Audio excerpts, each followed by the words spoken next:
talked to filmmakers and I've asked them, would you rather have a limited theatrical run or be on Netflix? I'd rather be on Netflix. They'd rather be on the small screen, right? Which is so interesting. But in terms of the streaming, I'm wondering, do you think there's maybe too much content to the point that it's difficult now to stand out? Right? Like you go back to the golden age of Hollywood, right? 1940s, you had 15, 20 movies come out a year. It's like a big deal. This movie's, now it's, every, you turn on Netflix every day. A new Netflix original, a new Hulu original. Right. So I'm wondering if you think maybe there's too much content that now as a filmmaker, it's perhaps more difficult to stand out? I will answer that first in a more humorous way and say that throughout history, there has been arguably too much content. Whether you're talking about BC era, AD, there are things being made that we didn't need to see that. We didn't need to see you make that. And I say that humorously because obviously everything's being made for a purpose and it's our job to see what purpose it has. Though people have been producing content that most of the world would say, I don't necessarily need that.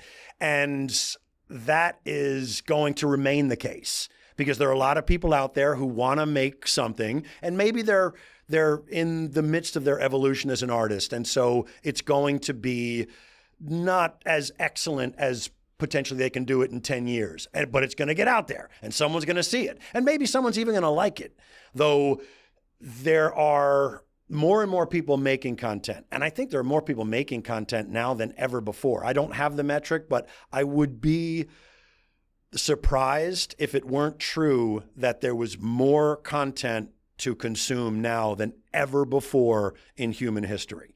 And social media is a part of that too. Yeah. So, but to answer the question in a more serious way,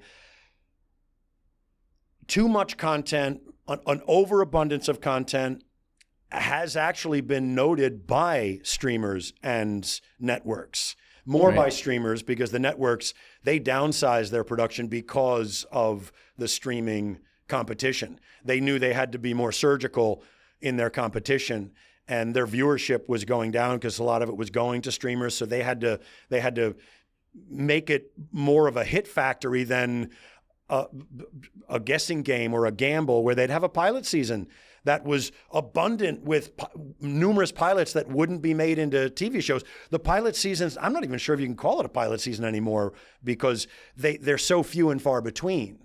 So the streaming evolution, the streaming revolution has changed the market in every way. Yeah. And to your very intelligent observation, there is an overabundance of content and some of it is not being watched because people don't hear about it, it's not advertised, or